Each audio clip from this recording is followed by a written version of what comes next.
Good morning, friends. Hello, replay viewers. Lena Sutherland here, hopping on to talk to you a little bit more about science this week. Let me turn the camera around and I will introduce myself. Hello. Good morning, everyone. Hair. Yeah. Okay. How are you all doing today? My name is Lena Sutherland. I'm a homeschool mom to 7 kids. 4 of them are school-aged and 3 of them are baby, toddler, preschool size. If you didn't see it, I did a scope yesterday called Do Not Teach Science on Monday. And the focus of my scope yesterday was to encourage you to join me in taking a whole day, and you can do it longer if you want, and if Monday doesn't work for you, you can do it a different day, but take a whole day off from teaching science. And what I mean by that is you as the mommy don't direct any science learning. So you don't pull out the science read-alouds, you don't do lead in science experiments. You don't direct anything. What you do instead is you listen to your children and you write down the questions they ask, or you can even have them write down things that they're interested in learning more about. And I want you to do that because I really want us to embrace the reality that science and science learning and science conversation is happening all the time, and it does not have to be, especially when they're younger, it does not have to be curriculum driven. It does not have to be a very formal program of instruction, and as a matter of fact, sometimes it's more effective and more enriching for the children if it's driven by what they do day in and day out and what they're interested in, what they're curious about. Let me start by giving you my blog address. I blog at Homeschooling Without Training Wheels, hswotrainingwheels.com. And you can also find me on Instagram at hswo training wheels. That's my Instagram, and that's also where you can find my page on Facebook. So if you'd like to check either of those out.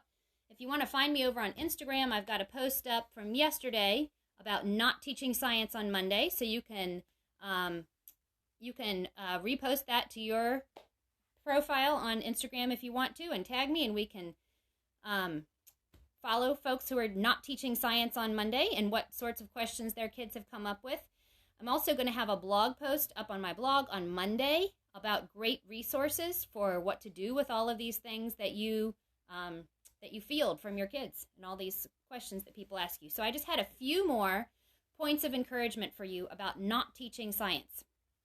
So first of all, after my scope yesterday, I realized that I had started talking about something that I never really finished.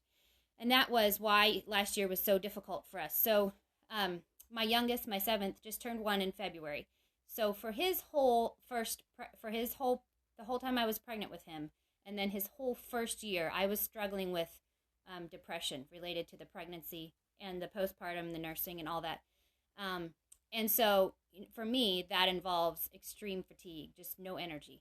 And so we basically had to strip away anything that wasn't just absolutely essential. Anything, it's like, okay, we got to do some kind of reading thing, and we got to do some math, and, anything else we can get in is like a bonus because mommy can barely manage to keep on top of those 2 things. And so in my mind, I was thinking, well, this is really not sustainable. This is really not acceptable long-term. But we're going to just do this, survival mode. We're just going to short-term peel back all this stuff and just do the essentials. And then, eventually we'll get back on track with quote-unquote real school, doing it the right way, right? Well, what I found out was that when I gave my children more free time, and it wasn't really like me consciously saying, the children need more free time. It was more like, please go do something with yourself. Like, could you please find something nice to occupy yourself? Well, I was thrilled with the way that they were occupying themselves. And, granted, my children just do not productively occupy themselves indefinitely for hours at a time. But when they have some structure and then they're granted some free time, they really do choose good things to do with their free time. They really do have a chance to just kind of sit, think, process, wonder about things, ask about things. And so we had so many great discussions and conversations that just stemmed out of things that kids were interested in. And, I've just been thinking since I did the scope yesterday, how many things are are just,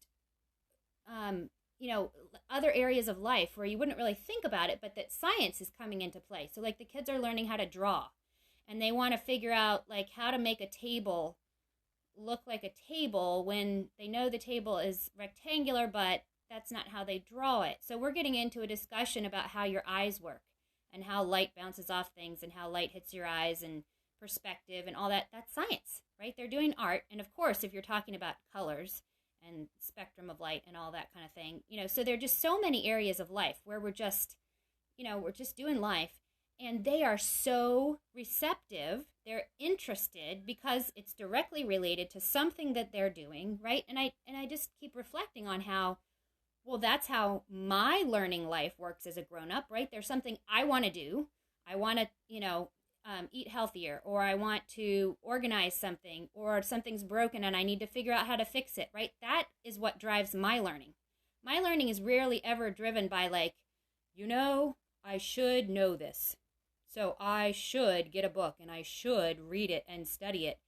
I might start down that road sometimes, but it usually doesn't last very long unless, it's something that captures my interest while I'm in it. But if it's something that I'm interested in, that's driving me, that's related to something I'd like to accomplish or something that I'd like to be able to do, then nobody has to say, you really should go sit down and do this, because I'm just going to naturally look for opportunities to find out more about that. And so, maybe you're a mom who says, but I don't know a lot of science. And so the kids are going to ask me things and I'm not going to have the answers. And so this is a really scary way to think about science. I really need like just a textbook, so that I can kind of hide behind the textbook and pretend like I know all the stuff. And I'll just tell them what's in the textbook. Well, guess what? You can do that, but they're going to ask you questions that are beyond what the textbook covers, of course, right? They're going to be like, well, why? What about this situation, Mommy? Why does it do it in that situation? So I want you to have this as your one takeaway for today, okay? If you are afraid that your children's science questions are going to be the opportunity for you to be uncovered as a non-expert, put that idea out of your mind. That is not what happens when your children ask you science questions that you don't know the answer to. This is what happens when your children ask you science questions that you don't know the answer to.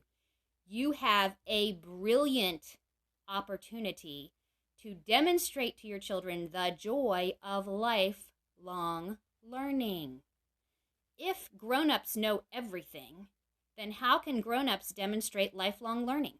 What is there to learn if you know everything as a grown-up, right? So the only way you can really demonstrate that you are a lifelong learner and that you love learning and that it's something invigorating that you enjoy is by coming across stuff that you don't know and that your kids see you not knowing. Or maybe you know it, but you can't really explain it, or you can't quite connect all the dots, right? So when you come across one of those times where they say, Mommy, why is this? Why does that happen? And you don't know, don't panic.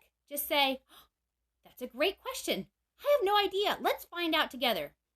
Guys, you live in the perfect time in history to be able to do this, okay? If you have a phone in your hand, my kids will even say, like, can I ask your phone what's the largest whale in the world? Okay, or something like that, right? I don't know what's the largest whale in the world.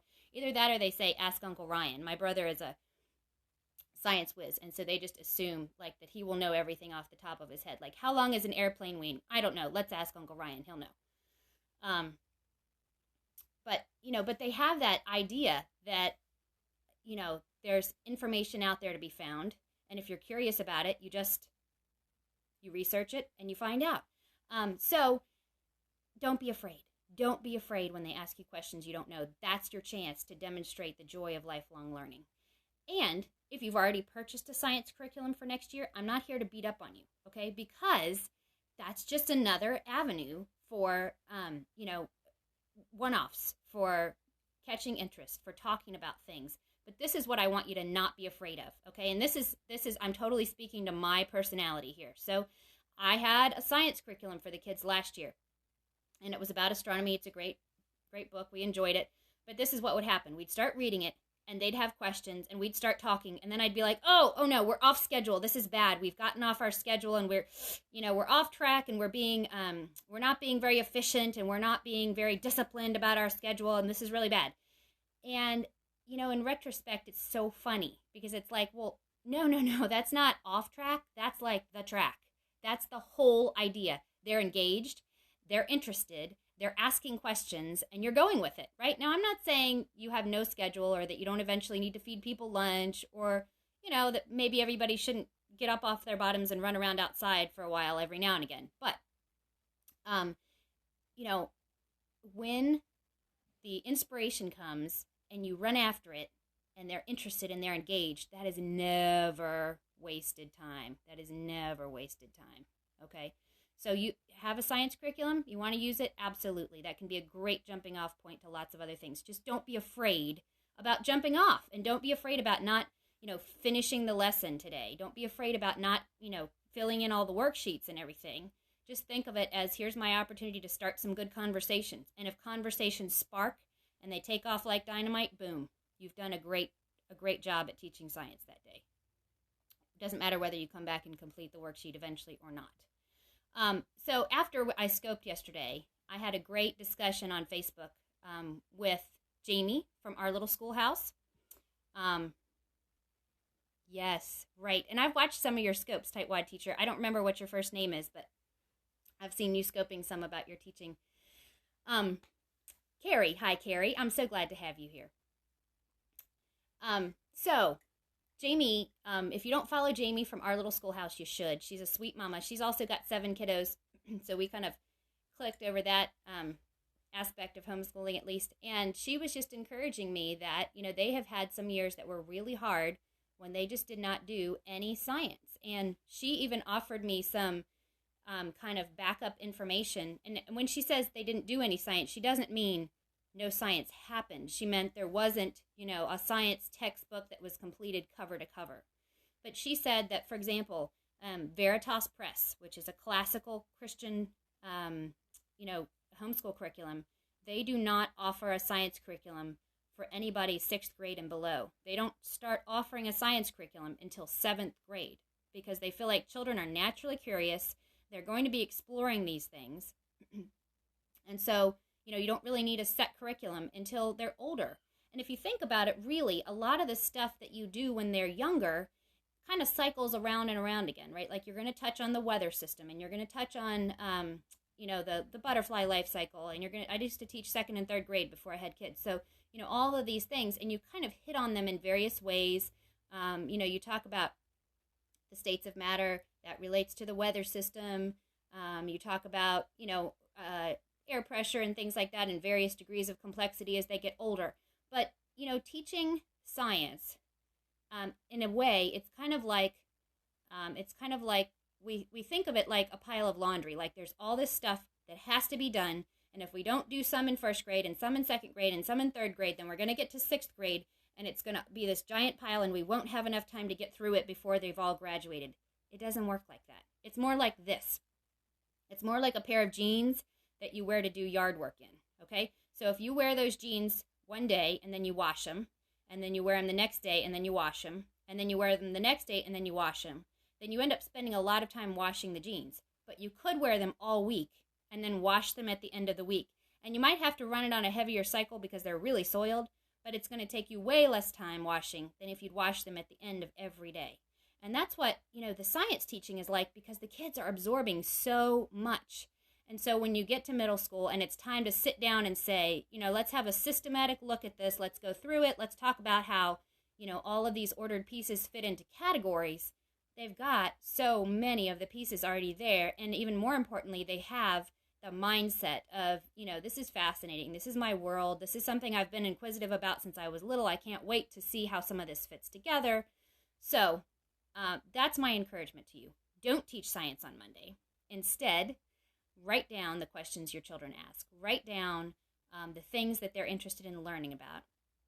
And my kids right now, I started early because I'm, hoping to not be a hypocrite about this, but I put a large piece of paper up on the wall in the little hallway that leads to my kitchen, and I just hung a marker from a string on the wall there, washable.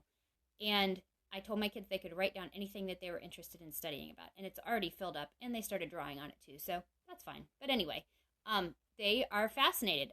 They're excited about the idea of telling me the things that they'd like to know more about. And I'm excited about following up on some of those things. So I will be back on Monday to talk more about this. It will be Monday in the afternoon because I'm going to be out in the morning. But meet me here Monday afternoon, and I'm going to talk to you about some resources and some things to do with these ideas that you collect of things that your children would like to learn more about. So thank you for joining me today. I hope you have a wonderful, wonderful day.